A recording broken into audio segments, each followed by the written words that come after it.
I'll start off quickly. Obviously a good time of year. I say that every year about this time, and this is no different. We have all the players back. We have all our college scouts here. We've been in a bubble for the last month grinding, obviously on the draft process. With the draft a week away, there's excitement there. We just finished our draft prep, our meetings actually on Monday. Now we're doing, special projects, clusters, trying to determine a consensus with the coaches and scouts. So watching a lot of tape, actually doing some mocks. It's hard to mock a third round, but we're giving it a go. So things are going good. We had a medical meeting Tuesday with Bo and Vince and the docs. Can't thank the doctors enough, for all the time that they put in for the past 2 months, going over all the medical. Rich Hurtado has met with us yesterday on the post-draft free agency process. Appreciate Rich.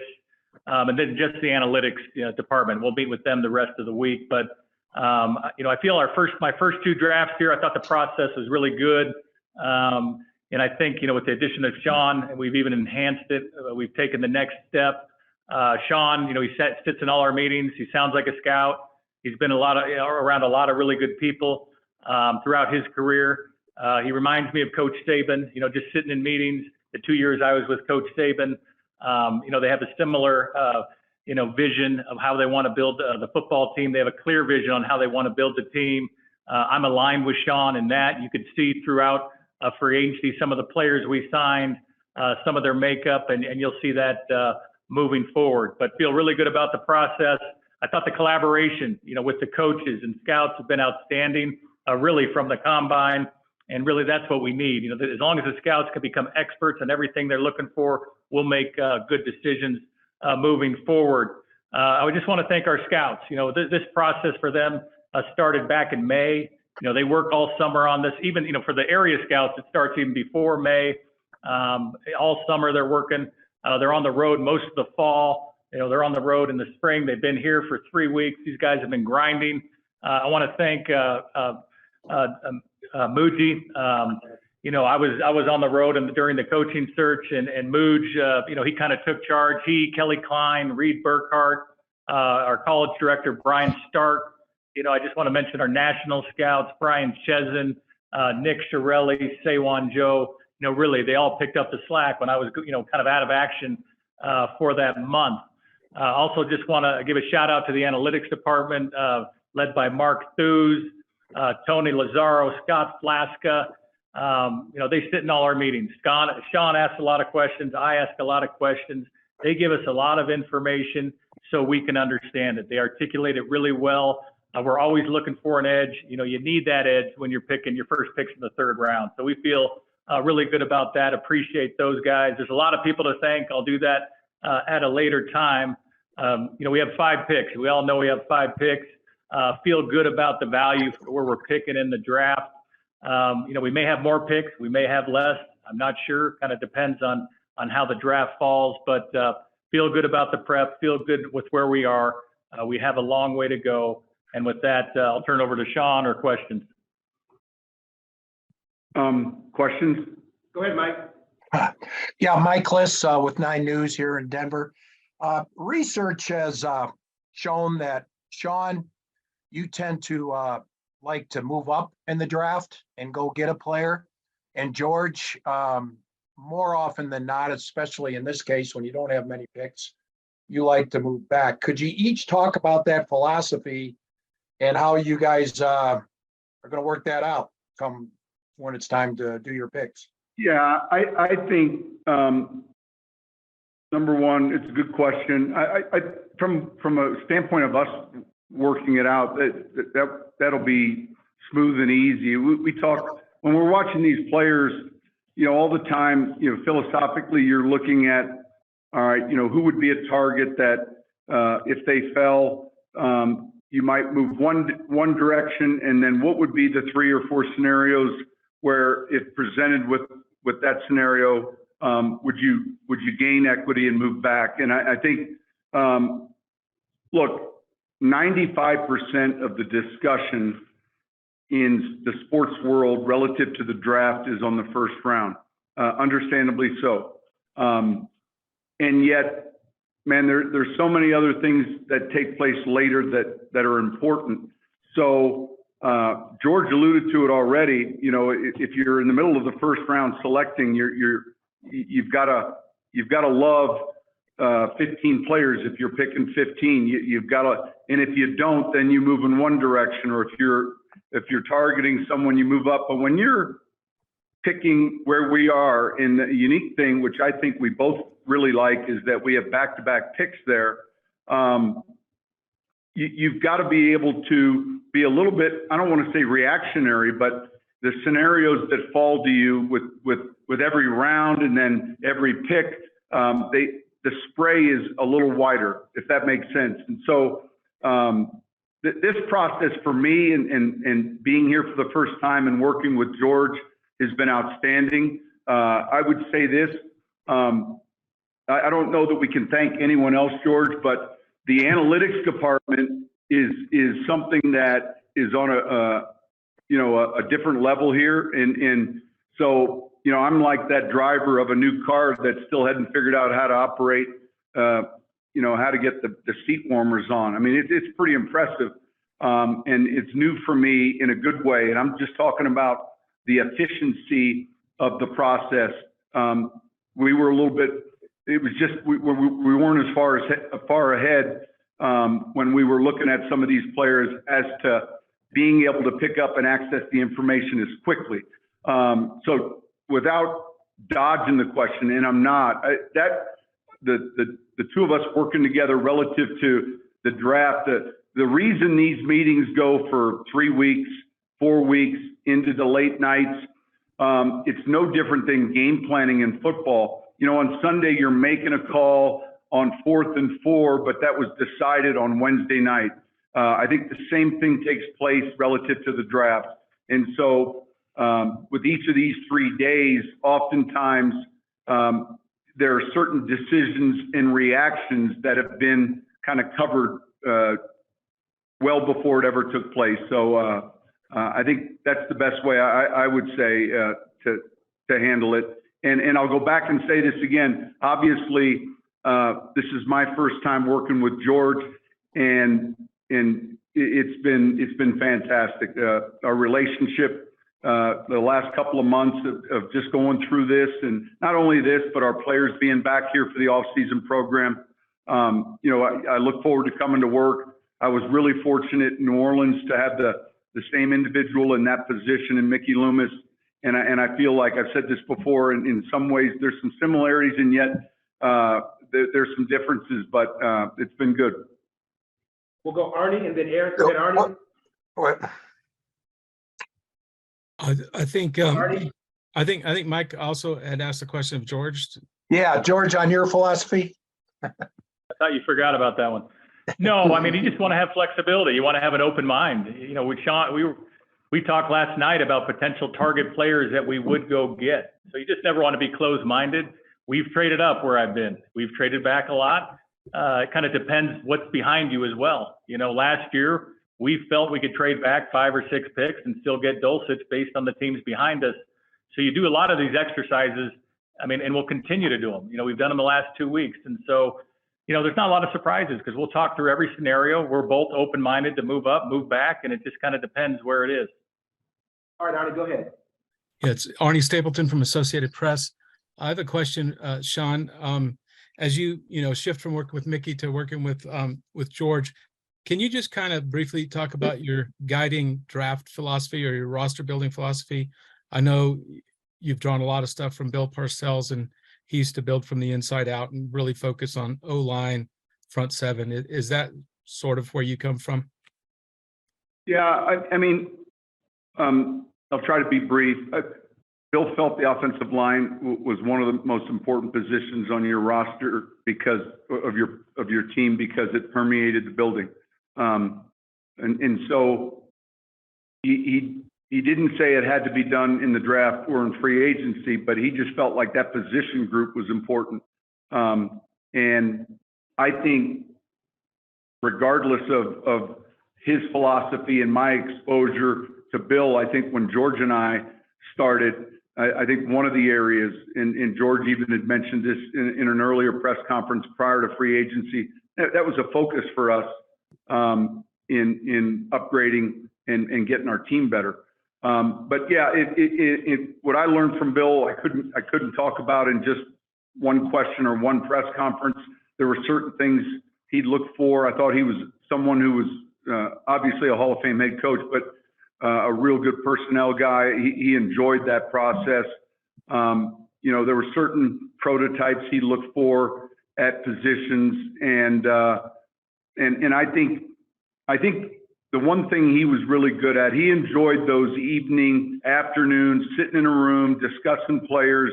And when you're young, like I was, you know, like a young coach, listening to the interaction between him and the GM, and you know, there's certain things you learn over a period of time. And having spent 3 years there, I think that time frame helped me going forward. And so both George and I have been fortunate to be around some people that we worked for at Young. When he mentions Nick Saban or influences that help shape you, you're really lucky, I think, if you have some of those guys in your bloodlines. But yeah, I think Bill looked at the offensive line, obviously, with great significance. We all do, but he looked at certain things pertaining to that group. He had certain requirements. The thing to understand when you talk about prototypes, though, is you really have to start with the defense and offense that you're projecting these players to. And so we oftentimes talk about what's the vision for these guys. You know, are we looking at a nickel or a corner? Are we looking at a slot receiver? Do we think he can play outside? So having a clear vision, I think, is important. And that takes time in the meetings. You know, it's easy to look at the key plays or the highlights. You guys might have an opinion on some players in this draft, and they're probably based off of maybe 15 or 18 snaps. You know, for us, I mean, last night we probably watched 1,200 snaps of 3 players, and almost, you know, going back even a season ago, because you really are trying to get the totality of what's coming in the building. There are about 50 media on this call, so if you're just joining, please raise your hand and then state your name, affiliation for your question. Is for. We'll go Eric Delala. Go ahead, Eric. Yeah, thanks, Jordan. Eric Delala, DenverBroncos.com. My question's for Coach. Pivoting away from the draft for a second, with this portion of the off-season program being voluntary, how pleased have you been with the attendance so far, and how have you seen the guys attack this first phase of the offseason? Everything's gone well. I would say this, I mean, for me and our coaches, it started last Tuesday. Aside from the injured players that were here, it's our first chance to meet, interact, and be around. And so, you know, it was kind of quiet crickets here for a while. And then last Tuesday was the beginning of it. The guys are lifting and running. And then, you know, phase 1 will gradually move into phase 2. We haven't forgotten about you guys in the media. I think, you know, we understand that you want to visit with those players, and that's coming up in phase 2, I think. But it's gone well. You know, putting names with faces, because there's been, for a month, George and I'll talk about our personnel, and I'm getting the names down, but they're like, you know, magnets on a grease board until you actually get a chance to see them. So we're a little over a week, and it's great to be meeting a lot of these players. Go for it, Zach. Zach Stevens with DNVR. This question's for both of you guys. You both have mentioned some people that you've worked in the past throughout the league. I wanted to ask about John Elway, since he's officially moved on from the team recently. George, you worked with him, and Sean, you've been around him with this league for a while. What did he mean for the league and this team, both as a player and an executive? Go ahead. Start with it. Yeah, I mean, just, you know, John's the most important figure in this franchise's history. You know, one of the more important figures, you know, I believe in NFL history. I mean, I can't think of any player that has won a world championship, you know, as a player and as a GM, and really in all of sports, that there's very few. You know, personally, you know, I didn't know John before I took this job, and obviously was a fan of John growing up. It's John Elway, like most of you were. And then, you know, just getting to know him. He was a great mentor for me, as a new GM, great resource, continues to be a great resource to me. And so, and a friend. So I just value that. I appreciate everything he's done for me. He'll continue to be a resource for me. I know for Sean as well. And just can't thank him enough and look forward to seeing him soon. Yeah. For me, this is a little interesting. I mean, I've been on the competition committee with John for a number of years. My relationship with John from afar was that of someone on offense, watching his film, watching the Shanahan Elway film. It was always one of those tapes that you had to study. I mean, I can recall the first time Mike and John put, the big tight end outside the receivers in an empty formation against the Dallas Cowboys at your old Mile High Stadium. And when we got that film, like we thought, someone had split the atom. So that relationship from afar was as a player, but it gets better. In the summers, I have a chance to get up to Idaho. There's a little lake place up there. We golf, and it just so happens, for me, it's only 3 years. John's been up there for a long time, and I'm the head coach at the Saints at this time, and I'm getting to know him every morning. Breakfast, there's Gretzky, bunch of hockey guys, 10, 11 guys, and so we've golfed. Man, I can't tell you how many rounds. It is important for me that, and John's got an office here, and he's going to be obviously around a lot, but I've paid him a lot of money, so I don't want him going anywhere relative to anywhere fast, because I'm trying to get back in his pocket.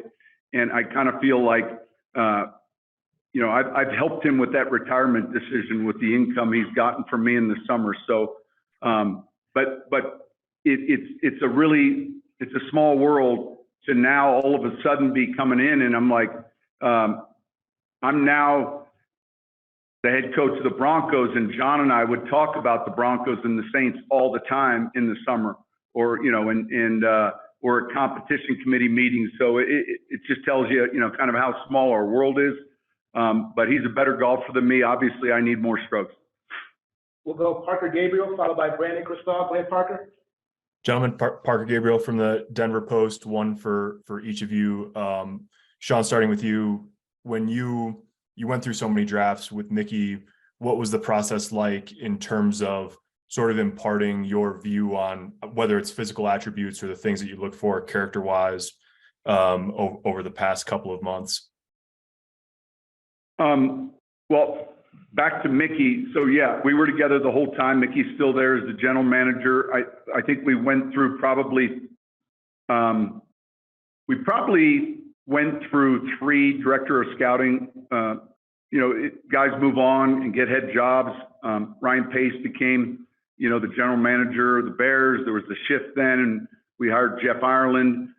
Anytime someone comes in new to the group, there's a change. And I would say the number one thing that we felt was paramount, and I'm going back to 2006, and this is post Katrina, a 3-13 team, I think at the time. We're trying to find a certain profile and makeup. When you start new, you try to create some mission statements. What do we value? What's important? We've done the same here. And, it's funny because I think a lot is made of, did you guys ever disagree over a selection or a free agency signing? And this is the truth. In 16 years, I can't recall one time where there was, when the time came to select players, a disagreement. The disagreements or the discussions are weeks prior, days prior, arrival at, and now we would, some of our knockdown dragouts that he and I had over 16 years might be over, something silly like the parking spots or the Christmas tree that I didn't like, or the Christmas cards or the weight room carpet, silly stuff. But I really say that I can't think of one time that's the importance of the months prior and the weeks prior in really trying to look at things with a clear lens. You know, it's challenging right now when we're all, and we're not the only team, but this is one of the years where these kids now, we're starting to get more of this. You know, usually he's a fifth-year senior, he's a fourth-year senior, and then maybe he's a junior. We've got 6 years, he's been at this school, transfer portal, this school, and so that taxes, I think, our scouting department a little bit more because, you know, Tony from Oklahoma and is being scouted by Rich is now at Connecticut, who's being scouted by, and so we're kind of in this first wave of these players that have played more than 5 years, COVID related maybe, and who have been at multiple schools, not because they, you know, normally a transfer from one to the other would come up once in a while, occasionally junior college players, but it's a little bit different now. And I think that, yeah, I think that was something that we didn't have to deal with in New Orleans, but I think all of the league is. But I hope I answered your question. You did. Yeah. And then George, similar, you've had 3 different coaches in the 3 drafts here. How much does the way you evaluate players change based on who the head coach is and what they might do? And then how does that filter out to your scouts, you know, as you go through this process? You know, I think it really hasn't changed. You know, you have to bring in players that fit the system of the head coach and the staff, and you know, we've done that, you know, every year I've been here, and now we're doing it, you know, with the vision, the clear vision that Sean has for this football team. So I don't think that approach has changed. You always want to bring in players that fit the vision of the head coach and the coaching staff. You know, otherwise it's probably not going to work. And so it really hasn't changed per coach. And you know, they're all different. You know, I enjoyed working with the prior 2 coaches. It's just the systems are different. Go ahead, Brandon. Brandon Cristal from KLA. I guess my question is maybe more for Sean, but George, you can chime in. Every draft room's different, right? And I know, you know, seeing video last year, you guys are looking at your Russell Wilson highlights and you had John Elway next year. I'm curious, because Sean, I remember you telling me that the year Mahomes came out, Drew Brees was like hosting some folks during the draft. So my question is, what does the draft room look like? What is kind of the atmosphere over those few days? How do you want it? Because I know different draft meetings have different sizes, but the draft itself over those 3 days, how do you envision that room looking and who will be in there, who'll be coming and going? I think, go ahead, George, you start with it. No, we're going to approach the first day of the draft like we're picking. You know, that's how we prepared our draft meetings. We're preparing like we're picking, you know, in the first round, in the second round. So that'll be our approach. We'll monitor each pick. We'll discuss each pick and you know, compare it to our grade and look at the trades and look who's falling. And so I think, you know, we're going to be locked in like we have a first round pick on that first day, Thursday. I think specifically the room, and I think I can paint a picture. The room style is a little different. We're in a team atrium setting facing forward. Back row is the analysts. Scouts are kind of scattered in that room. You know, George, myself, and Darren are one row up. We'll have a couple of offensive coaches, probably the coordinators. And then I think surrounding that team meeting room, you know, there are position coaches, doctors, people that may be called in or available for us to go out if there's a question. But we weren't hosting anyone in the I think the 17 draft. What had happened in that draft, and it was completely random. We were in the draft room, the same group of people, just different team, scouts, a couple coaches, certainly the front office, general manager, ownership group. And I had gotten a call from Drew that he just happened to be in the building with a few other Purdue alum. It was the first time in 16 years, you know, would it be okay to take him through the draft room? And yeah, at that point it was like, sure. And so they had come up and really wanted to see what a draft room looked like. And now all of a sudden we're at the 4th and 5th pick So it was a little different. So I wouldn't use the term festive. It's business, it's work. No cameras or all that other stuff. It's the same people really that have been in that room for the last 3 weeks till 9 at night. And I've always said, we don't like strangers.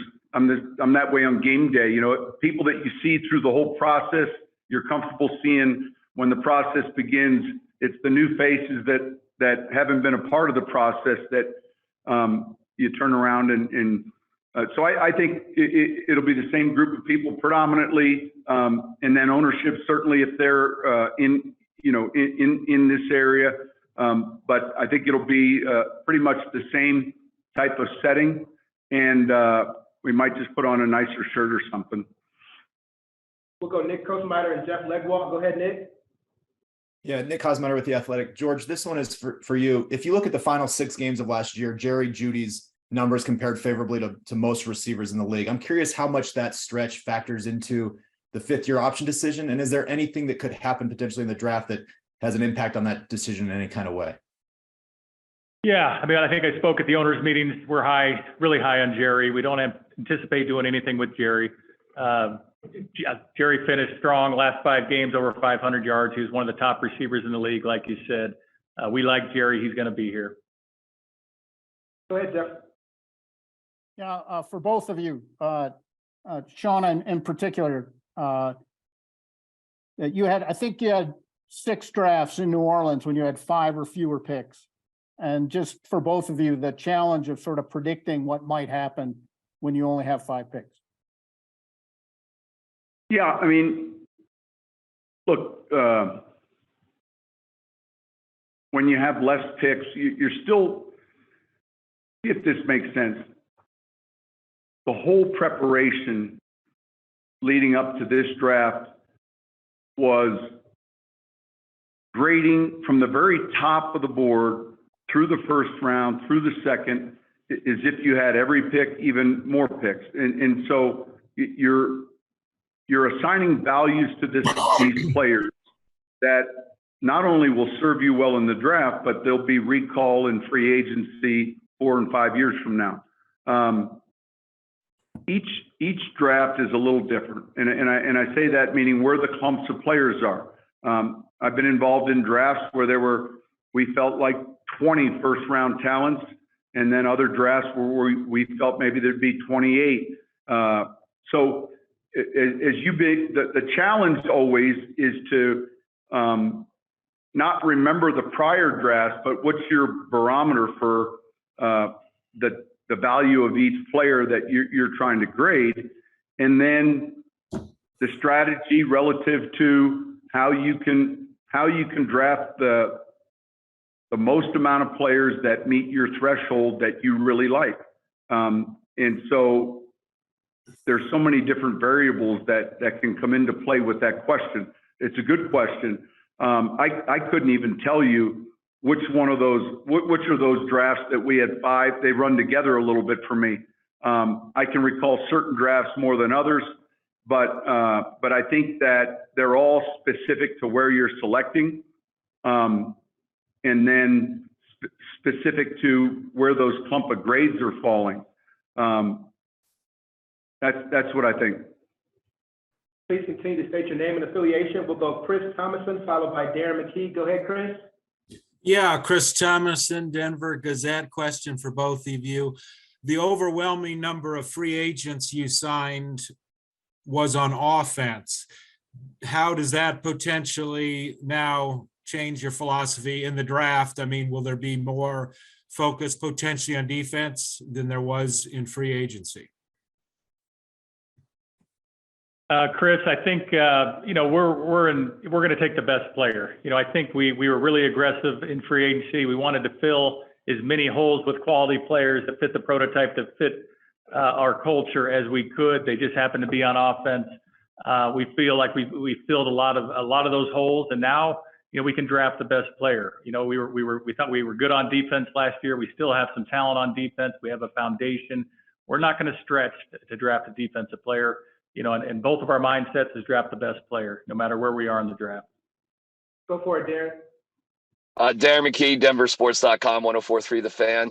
I'm curious, if you do want to move up, I'm curious what gets you excited, specific characteristics of players that you want to move up for, and do you believe you do have the ability to do so with what you have in terms of picks or trades or anything like that?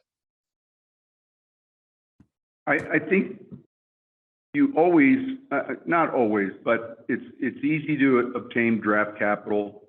It's easy, generally speaking, if you're wanting to move back, you can, or forward, you can.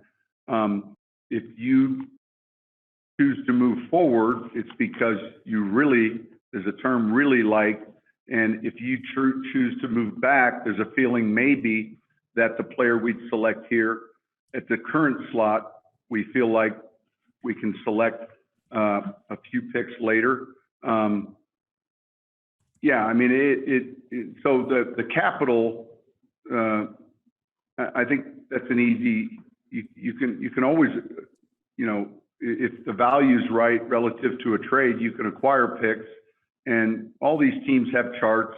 I think the first question generally is what charts are we working off of so that we're talking the same language. If we're moving back, here's our expectation, forward the other way around. But so moving in and around, I think the draft is I don't want to say easy, but it's generally it's very feasible. It's just a matter of whether you want to or not, and what's the reasoning for it. We have a few more questions in the queue. Please continue to state your name and affiliation and lower your hand if you no longer have a question. We'll go Troy and then Andrew. Go ahead, Troy. Troy Ring from ABC Denver 7 for both Coach Payton and GM George Paton. When you get to when we see the draft, first, second rounders, we project, at least the media, oh, this guy could start right away, impact.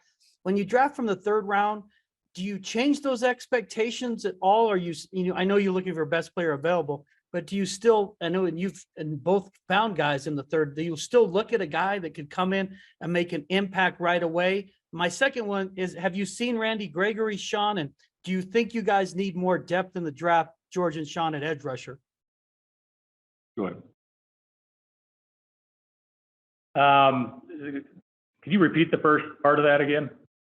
In media, we see first and second rounders as kind of impact guys, Yeah. George, start. I mean, it just depends, you know, we're in the, yeah, I got it.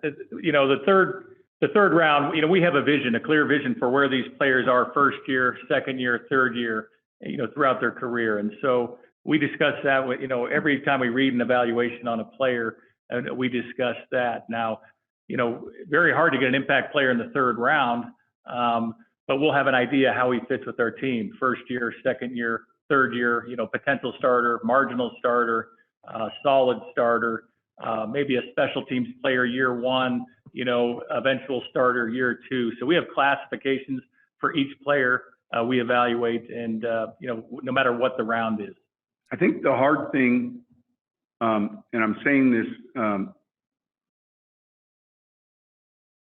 I think the hard thing for a lot of people in the working media covering the draft is, do you rely on others in the media that are covering the draft? Because certainly the teams aren't, you know, there's leaks occasionally, but, you know, the projections, it's covered so much, 95% of the coverage is relative to the first round.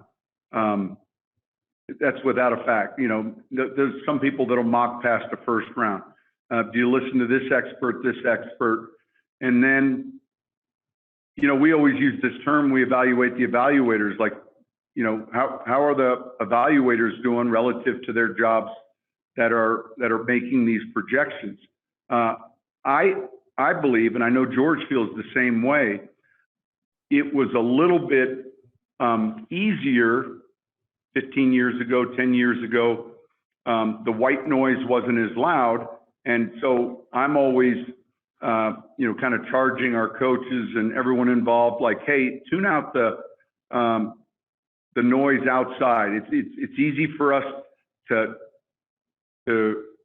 hear discussions about player, and pay attention to what you see, pay attention to what you measure, pay attention to all the things that you value. And I can think of so many examples where there's a selection made and let's say the masses saw it going in this direction. Well, how did they see that going in this direction?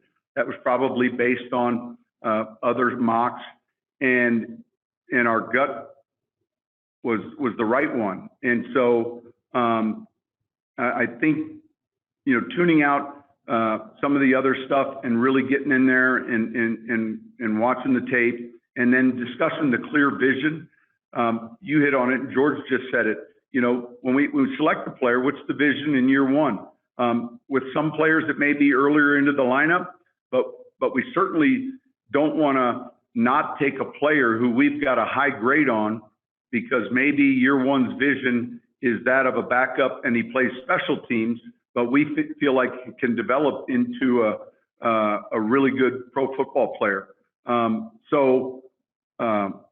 You know, everyone's got a taste, and we just you gotta trust your work and the amount of work, and then kind of tune out a little bit of the white noise. Got time for a couple more. Go ahead, Andrew. Andrew Mason, denversports.com. For Sean, both you and George, the discussions that you have, how much do you find that sometimes in the course of discussing things with scouts, the analytics people, everybody else, that perhaps you have your mind opened and maybe your perception of a player changed because of things you're learning through this process? Yeah, look, I mean, our minds every day, I feel like there's a little bit more, you feel a little bit more comfortable. You're completing tasks. Look, the vertical stacks with each position, there's a process there that, look, it takes time. But then when you start cross-stacking, when you're comparing the receiver and the corner and the defensive lineman or tackle, now you have apples, oranges, pears, and you're really trying to get the value right. That's where George's expertise is relative to when I look and say, what do you think the value is historically? And so I would definitely say it in all the years in New Orleans, and then certainly here, you have players maybe, and it's always disappointing, but it's important that you pay attention to it. You have players you like, and then you keep digging further into the process, and you're like, I wish I didn't see that. I wish I didn't, and I think if you're doing the process and working through it, then you have to acknowledge everything that you're seeing, or else why go through the exercise? So we've had a number of players that we feel like we've shuffled a little bit, and not drastically, but we're talking about maybe ahead of one other player. The medical comes out, that certainly impacts decisions.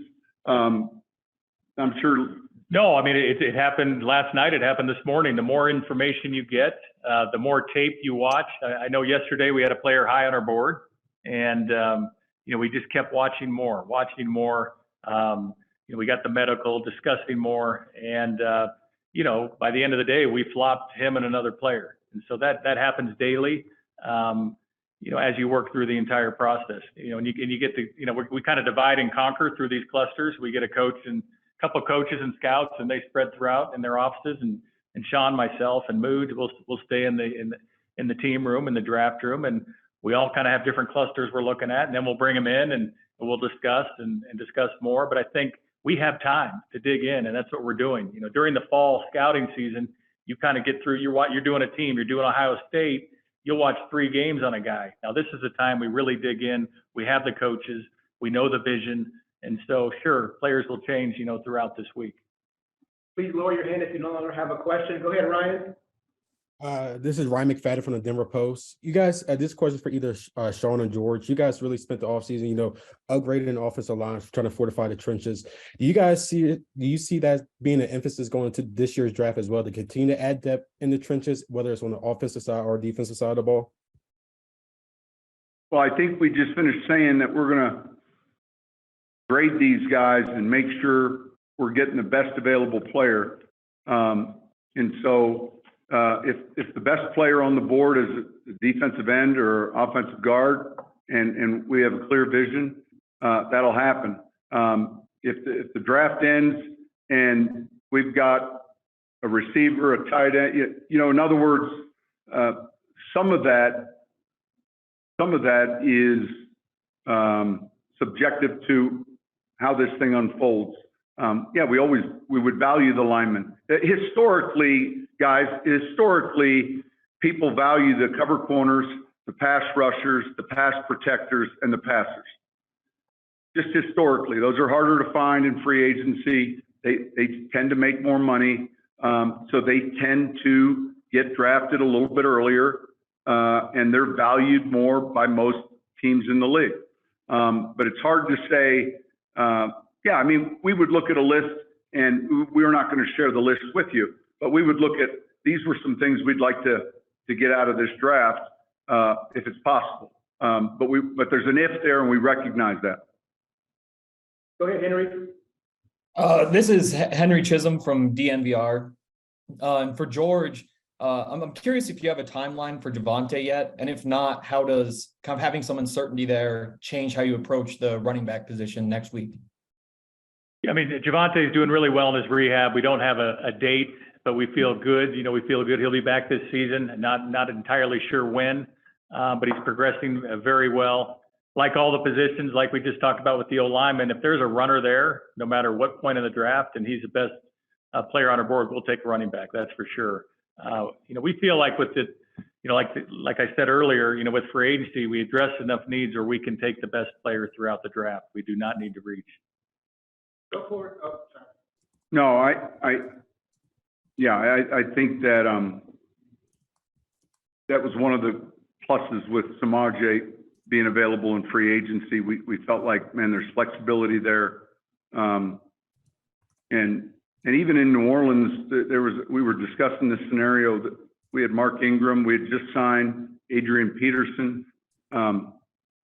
So we felt like, with the top two guys, we were in a good position, and then Kamara fell.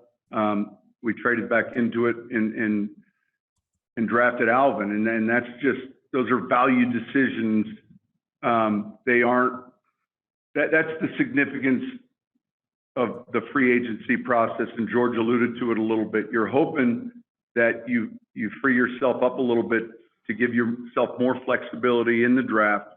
And so that you're not taking the toaster over like the double oven. Go for it, Cody. This is a question for both Cody Rourke, Mile High Sports. George, from a scouting perspective, Sean, from a coaching perspective and implementation, looking at tight end and how the game has evolved a little bit to more spread them out, passing. We've seen it transition back to run the football a little bit more. And now tight ends are asked to do more, play in the big flex, play on the outside and be in line. How hard is it to evaluate players as the college game has transitioned a little bit more away from the inline tight end? Yeah, I mean, it's no different than the last couple of years. I mean, they're all different shapes and sizes. I do think there's some tight ends that can play in line. Those are, seem to be the harder ones to find. The guys you can line up in line and they can block a 5-tech and set the edge in the run game. I think this day and age, you can find the receivers a little easier, although there's some good receivers in this draft as well. The hard part is trying to project that, that F, let's say, tight end and him, blocking in line, because they're not asked to do so as much in college. But, not much different than Dulcich last year when we evaluated him. And obviously he was a good receiver and he made a lot of progress as a blocker. And it's a good tight end class. They're all different. Like I said, they're all different shapes and sizes. And we've spent a lot of time talking, about their strengths and weaknesses and how they project and what we do. So if you looked at the last 20 years, I would say, and George and I both came into the league at the same time. When you're studying college film, there was a time where it was harder to evaluate, how the tackles pass protect. You're not seeing the receivers exposed to maybe an offense that you're used to. It's more run dominated. It was very easy to see the inside linebacker position. There were certain projections that were more difficult then based on the exposure and what the colleges were doing. And we've seen kind of a full circle. We get plenty of snaps to see certain position groups do the things that we're going to be asking them to do. certainly. And then there are some positions that we feel like have become more challenging to evaluate. In other words, the body types that are being born every day are still the same. What they're being asked to do with teams are different. And so inside linebacker, which was a position that probably was a little easier to evaluate 20 years ago, it finds itself a little bit more challenging now, relative to the size and some of the prototypes you're looking for, fit in the run, some of the runs that they're going to see at this level. The tight end's always been that, like, they're out there, but like, what task are they doing now? And sometimes they're going to be doing a different task. I go back to Jason Witten when I was in Dallas. He was a flex receiver. Bill was fantastic looking at traits. So there was projection involved, and he became a very good inline player. Jimmy Graham, who played basketball, I think he had like 29 receptions 1 year of football. There was a projection involved. In New York, when we drafted Jeremy Shockey, like, bang, that was much easier. It was a clean, easy. Obviously, we're picking inside the top 10 of the first round. But there are positions, and that's one of them where you're generally speaking, when we read tight end, we say, is he a better blocker? Is he a better receiver? And then occasionally you get a guy who's pretty decent at both, but the offenses that we're watching them playing force us sometimes to project. Go ahead, Eric Goodman. Eric Goodman, Mile High Sports Radio. Both of you have talked about how collaborative the process has been so far, but eventually you're going to be on the clock. And if you're deciding between two different players, who will get the final decision between the two of you? Yeah, that decision will have been made. I know that's a cop-out answer, but Eric, we'll discuss this so much. That's all we do all day is discuss these different scenarios. Even deep in the draft, we actually have a mock that goes to the 7th round, believe it or not. But that won't happen. I mean, draft day is actually peaceful compared to it's quiet. The work's been done. It's calm up until your pick, and then you're making calls. You're working trades. So those decisions will have been made. I think that's the key for these hours of work, and occasionally, a week and a half ago, if we're working through a couple receivers, we'll keep working through it then.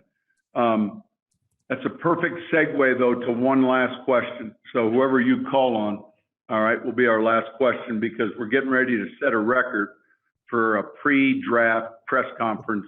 We're at 49 minutes, Patrick. All right. Congrats. Parker Gabriel, finish us off. Sean, I was just wondering if you've ever gone 49 minutes without getting asked about a quarterback.